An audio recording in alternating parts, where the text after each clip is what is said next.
என்னோட பேர் நிகேஷ். ராமநாதபுரத்துலேருந்து பேசுகிறேன். ஐஎம்ஓ வந்து எனக்கு இன்ஸ்டாகிராமில் ஒரு அட்வர்டைஸ்மெண்ட் மூலமாக தான் பார்த்து ஜாயின் பண்ணேன். ஸ்டார்டிங்கில் சாரோட எதுவுமே தான் அட்டன் பண்ணி கரெக்டாக ட்ரேட் எடுக்கலாம் உள்ளே வந்தேன். அப்புறம் நடுவில் பார்த்தீங்கன்னா சாரோட கால்ஸ் கேட்காம நானும் அவங்க கால்ஸ் எடுத்து பண்ணி கொஞ்சம் லாஸ் ஆகிடுச்சு. அதுக்கப்புறம் இந்த ரெட் குரூப் பற்றி மேம் குரூப்பில் போட்டிருந்தாங்க. அதை பற்றி நான் ரெட் குரூப்பில் ஜாயின் பண்ணேன். நேற்று பார்த்தீங்கன்னா ஃபர்ஸ்ட் டேயில் பார்த்தீங்கன்னா ஆல்ரெடி லாஸ் பண்ணனால என்னோட பயத்துலேயே சார் 2 குவான்டிட்டி எடுக்க சொன்னால் நான் 1 குவான்டிட்டி எடுக்கிறது, 5 லாட் வாங்க சொன்னால் நான் வந்து 2 லாட் வாங்குறது, இந்த மாதிரி பண்ணனால எனக்கு அவ்வளோ ப்ராஃபிட் எதுவும் புக் ஆகலை. ஆல்மோஸ்ட் எனக்கு என்ன பண்ணி நான் ப்ராஃபிட்டை தான் நான் க்ளோஸ் பண்ணேன். எனக்கு ப்ராஃபிட் மட்டும் ஒரு 14K 15K வந்திருக்கும், அவ்வளோ வந்திருக்கும்.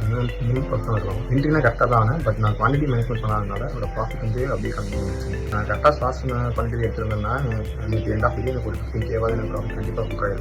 சாரோட கால்ஸ்னால் உங்களுக்கு அக்யூரஸியாக இருக்கும், எந்த மிஸ்ஸிங்கே ஆகாது. சப்போஸ் உங்களுக்கு ஒரு கால்ஸ் உங்களுக்கு ஸ்டாப் லாஸ் ஹிட் ஆனாலுமே லாஸ் பண்ண மணியும் கவர் ஆகிடும். ப்ளஸ் ப்ராஃபிட்டையும் நீங்கள் புக் பண்ணி எண்ட் ஆஃப் ப்ராஃபிட் தான் நீங்கள் க்ளோஸ் பண்ணலாம். தேங்க்யூ.